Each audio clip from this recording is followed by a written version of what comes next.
Hey, welcome back everyone to Manny School of Art. As we continue to work on our series on perspective, 1-point perspective, today we want to take a look at how triangle forms are made in 1-point perspective. And from the triangle forms, we can create pyramids and we can create triangular prisms as well.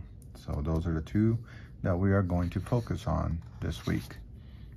Now the setup has to be a little bit different than what we've done so far. So we're going to start off by establishing the horizon line, and I'm going to put mine a little on the high side so that we can look down a little bit. And I'm going to establish, this time I'm going to establish my vanishing point first. So I'm going to put it over here. And the reason that I want to do that is because I actually have to measure the distance between the vanishing point and the station point. So for this exercise, I'm just going to go with 6 inches here. So this is going to be my station point, and I need to make sure that it lines up with the vanishing point. So it's right there. It's pretty close, right there. Now, we also need to introduce 45-degree points. Since we said the distance between here and here were 6 inches, then we also need to mark these over here as 6 inches. You got to keep these on the horizon line. Mark these as your 45-degree points. So what we're looking at, if we were to draw a line from here to here, here, and here, we would be looking at an equilateral triangle. Okay. We know that when you're working in perspective, you can always use horizontal lines or vertical lines for measuring.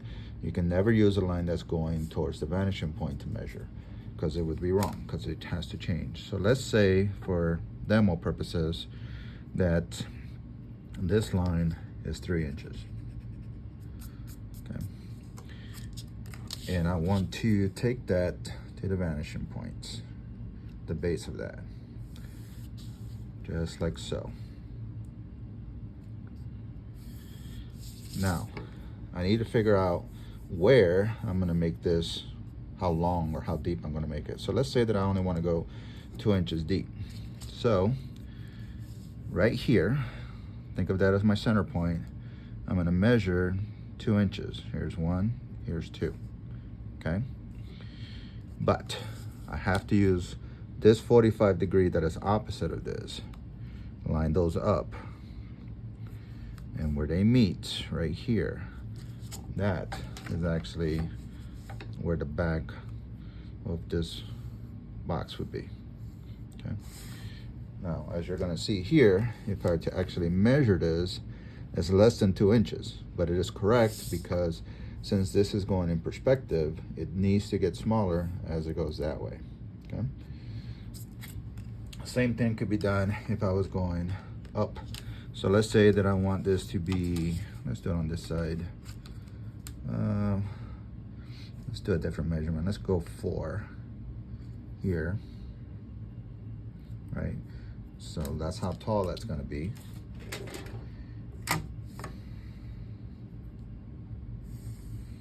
Okay. And then back to the original vanishing point. Remember that these two over here are for measuring, okay? This is your original one. Okay? And now, since I know where this is, all I need to do is simply move that up there. And there.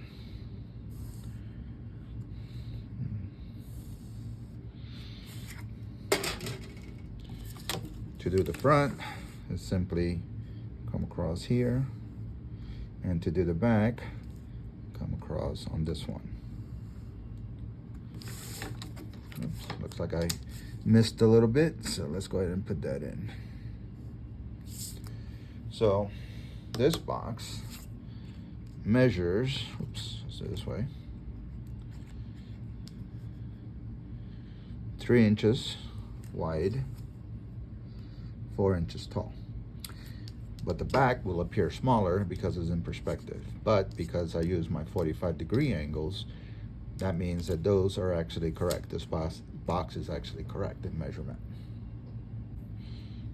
But wait, we said we wanted to make triangles, so why are we starting with boxes? Well, more often than not, it's actually easier to start off with a box and then transform it into a prism, a triangular prism. So if you're doing this side right here, you can measure like this, right? Half of 3 is 1.5, you point and mix it up. Or you can crisscross.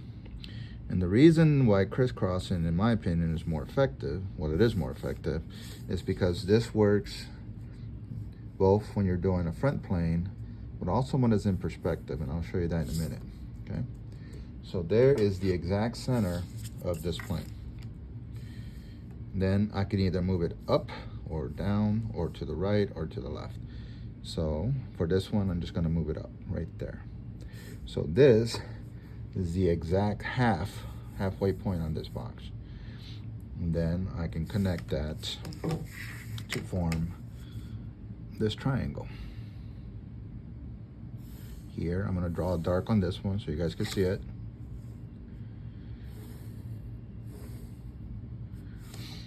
I'm also going to use this to take it to the vanishing point to figure out where the back of that is. So I simply line those up and draw this right here. And then I simply take that to the back right there. And that takes care of this prism. Keep this.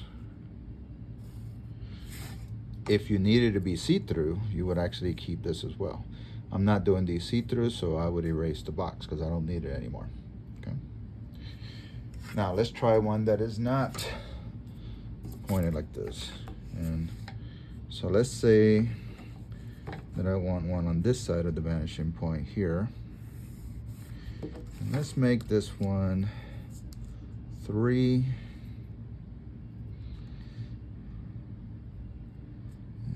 Right there by 1. Let's make it this one shallow. Okay. So take this up, take this one up, and this one across.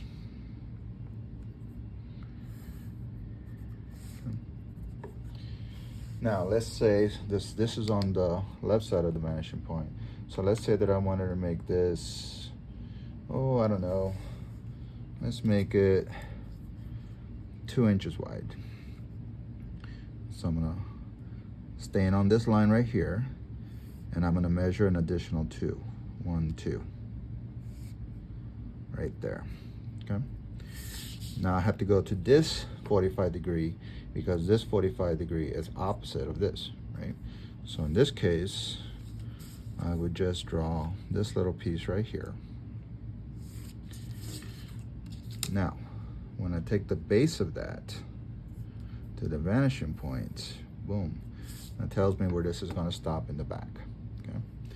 So lots of different ways that you can do this, and I probably should have made the box first, but it's not a problem. As long as you know the rules, you can do it in multiple different ways. So now we know that this is the back of the box. So I'm going to take that up, straight up, to determine this line. Bring that straight across. Boom. So now we have this box here with the proper measurements that we need. So now it's just a matter of transforming this into a triangle. This time we're going to do a triangle that goes from here to here, here to here. So again, I'm going to draw these a little darker just so that they're more noticeable. And this one.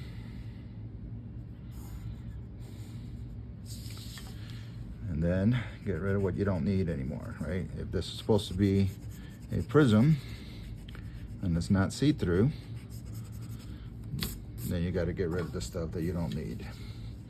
And this comes in handy when you're adding some of these things to, like maybe a rooftop, or maybe you're making a ramp. You can also use these for making stairs. We'll do that when we learn how to measure, but very, very easy to do. Okay. Now, let's say that I wanted to do this A-frame here, but instead of coming at us, maybe I want it on the side. How would I do that? So,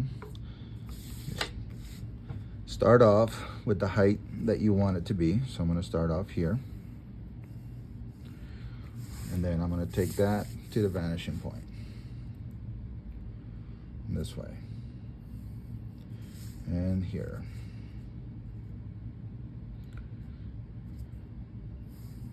Okay. Now for this one, I'm just going to estimate. And let's say that I want this to stop right about there. Okay. So here's our rectangle and it's in perspective. Since you can always find the center of a rectangle by crisscrossing, even if it's in perspective, you simply crisscross from there to there and crisscross from this corner to this corner. There's the exact center. You'll notice that this side looks smaller than this. That's because it's in perspective. So the back will always look a little bit smaller than the front.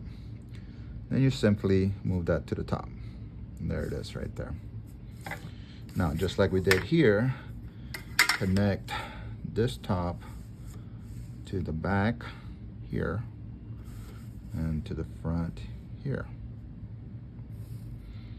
And this one stays the same, the one that's in perspective down. Okay.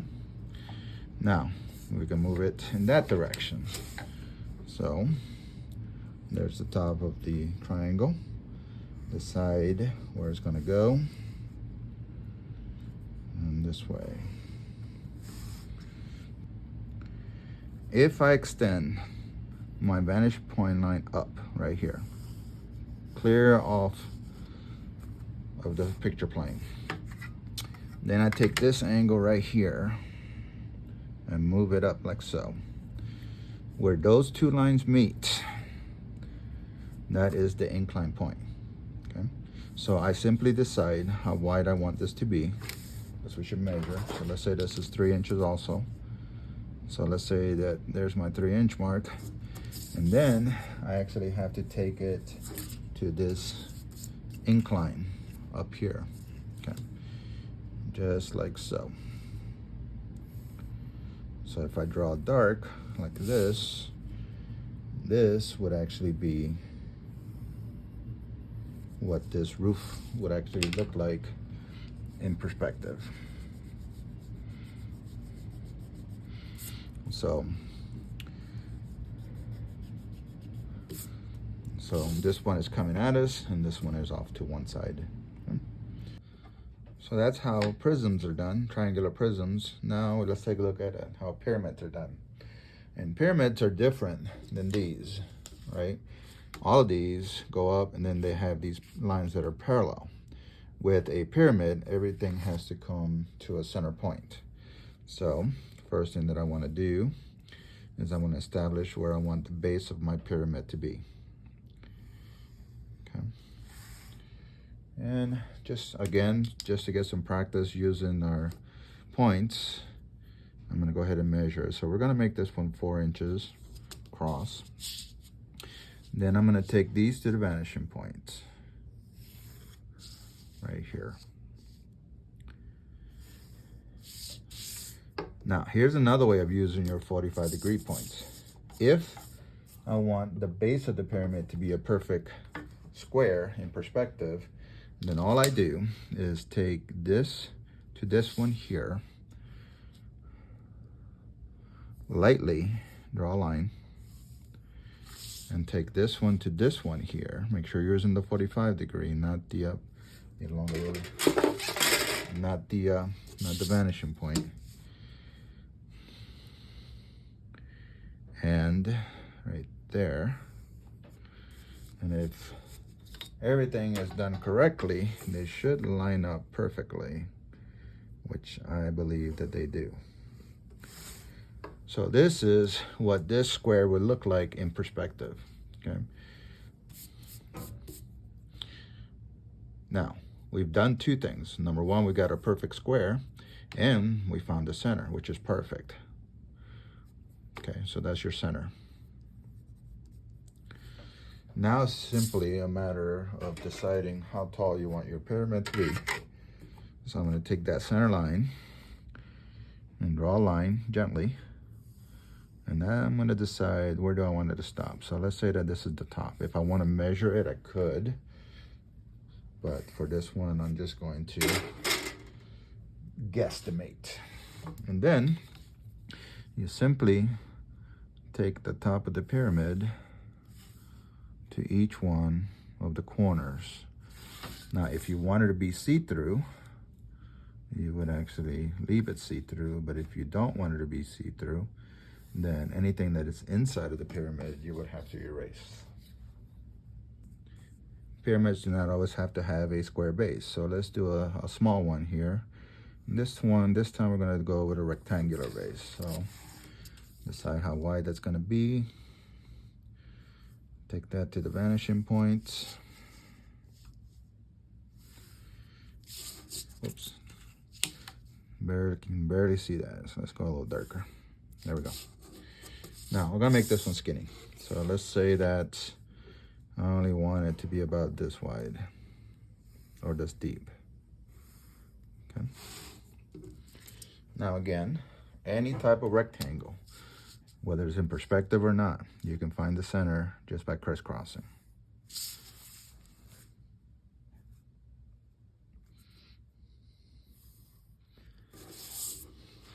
Now, decide which direction your pyramid's gonna go. This one for me, I'm gonna have this one going up as well. And I'm gonna make this one short, maybe like here. So this is gonna be the top of the pyramid. And then simply connect those to the corners. Now you'll notice on this one's actually kind of cool. Because of the angle, you can actually see a little slither of this wall right here.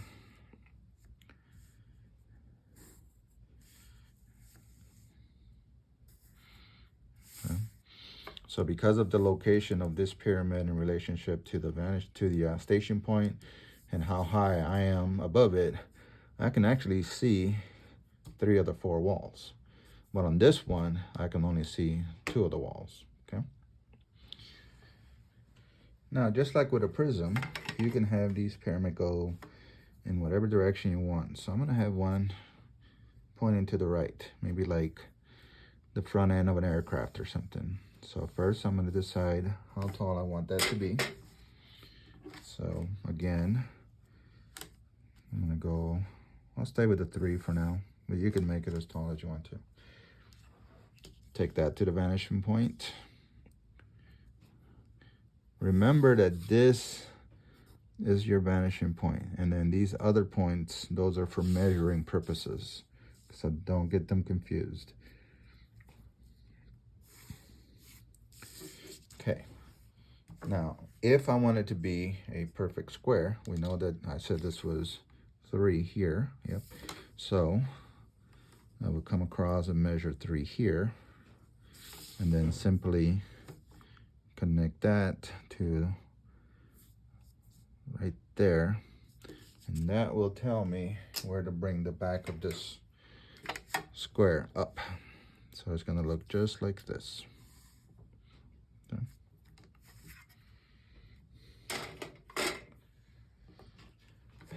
Find the center by crisscrossing.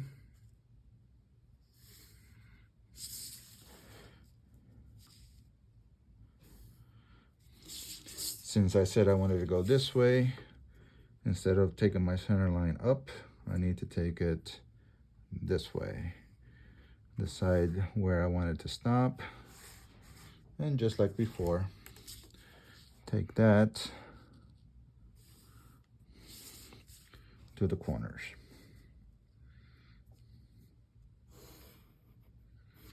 And if you want it to be see-through, take it to all 4 corners. So we're going to keep this, and we're going to keep this, And I would erase the rest unless it was see-through. If it was see-through, then I would keep those 2 lines as well.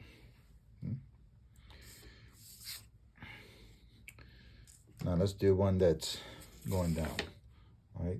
So when I do pyramids, I think of them as taper boxes. So let me show you real quick here. I'm gonna make the top of the box this time. It's not much space here, so let's make this one a little small. Let's make this one 2 inches. Okay. Take that to the vanishing point.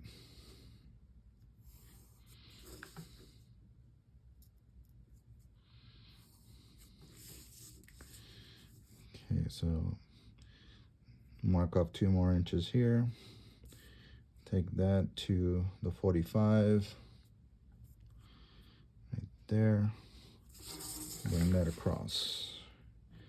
Now, because this one is so close to the horizon line, it looks really, really narrow, but it is still correct, right? So now, just like before, crisscross to find the center.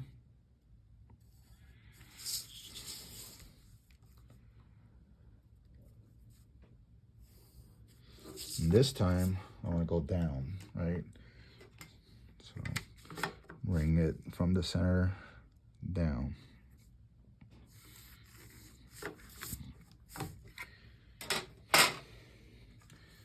Decide where I want that to stop. So I'll make this one 3 inches. And take this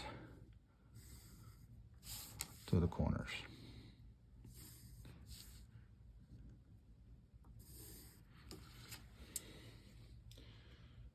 But let's say that I wanted to make the bottom of this flat, right? Like a food box. So I would take this horizontal line, move it down here to whatever height I wanted it to be, right here, let's say. And then I'm gonna take that to the vanishing points this way. Oops. And then I would get rid of this. So when you're thinking of pyramids, I like to think of pyramids as a taper box, right?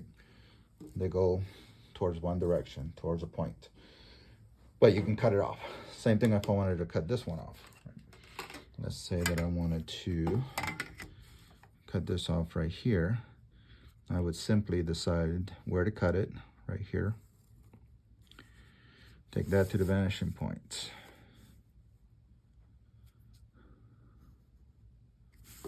Right there, I would bring it back down. And this one here will go to the vanishing points. And then I would simply get rid of this.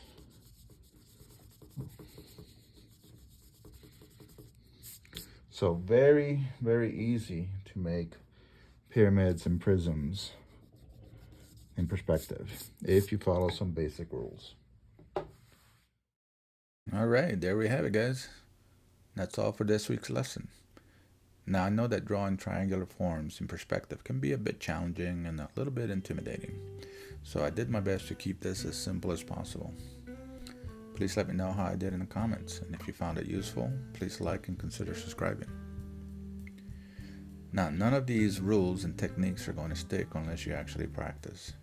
When you're practicing, I suggest that you draw these forms individually at first, then try combining them with boxes to create different styles of structures. With a little practice, you'll have this down in no time.